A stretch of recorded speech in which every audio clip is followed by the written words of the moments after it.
Praise the lord. ప్రభువైన యేసుక్రీస్తు వారి నామంలో మీకు శుభము తెలియజేస్తా ఉన్నాను.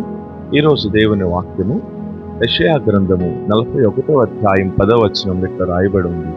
ఏమనంటే, నేను నీకు తోడై ఉన్నాను, భయపడకుము, నేను నీ దేవుడనై ఉన్నాను, దిగులు పడకుము, నేను నిన్ను బలపరుతును.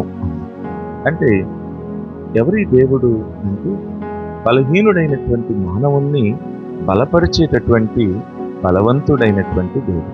అందుకని యేసుక్రీస్తు ప్రభువారు ఈ భూమి మీదకి రావడానికి ఇంచుమించు 700 సంవత్సరాలకి పూర్వమే యెషయా అనే ప్రవక్త ప్రవచిస్తూ 9వ అధ్యాయం 6వ వచనంలో అన్నాడు, ఏలయనగా మనకు శిశువు పుట్టెను, మనకు కుమారుడు అనుగ్రహించబడెను, ఆయన భుజం మీద రాజ్యభారం ఉండెను, ఆశ్చర్యకరుడు, ఆలోచనకర్త, బలవంతుడైన దేవుడు, నిత్యుడగు తండ్రి, సమాధానకర్తగా అధిపతి అని ఆయనకు పేరు పెట్టబడును అని. అంటే ఈయన పేరే ఏం పేరంటే బలవంతుడైన దేవుడు. Is the God of mighty God.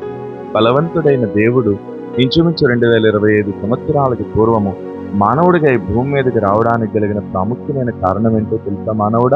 మానవులమైన నీవు నేను పాపముల చేత, అపరాధముల చేత బలహీనులమై చక్కని స్థితిలో ఉన్నటువంటి మనలని ఆ ప్రతి పాపము నుంచి కూడా కడిగి పరిశుద్ధపరిచి మనల్ని బలపరిచి తన మహాప్రేమ చేత క్రీస్తుతో కూడా మనల్ని బ్రతికించడానికి కొరకే దేవుడే మానవుడయ్యాడు. ఆయన పేరే యేసుక్రీస్తు ప్రభువారు.